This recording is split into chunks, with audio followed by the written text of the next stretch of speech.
Taigi, noriu pakviesti Jūs į labai gražų prasmingą renginį, kuris bus kitą sekmadienį. Tai bus Irako akcija. Jūs galėsite ateiti prie Jonų bažnyčios, Pilies gatvėje, bus dalykiniai piragai, karšta arbata. Ir taip pat, kas galės ir norės, galės paaukoti pinigų. Ir dabar, kam bus skirti tie pinigai.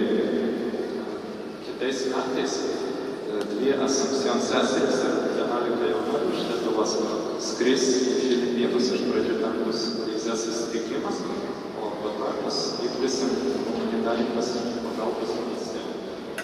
Ten buvo sugriauta pradinė Asuncion mokykla, dabar ten viskas plaukia vandenį ir mes ko galėsim padėsim tiems pinigais ir savo darbais.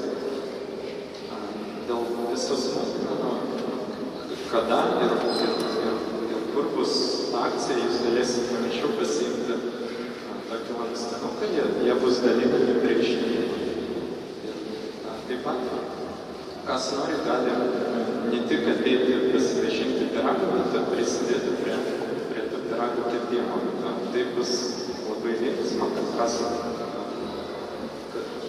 jau darė tokias pyragų akcijas.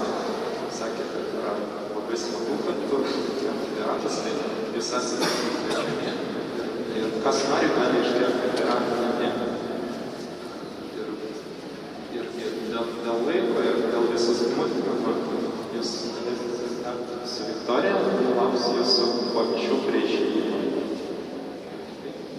Ačiū.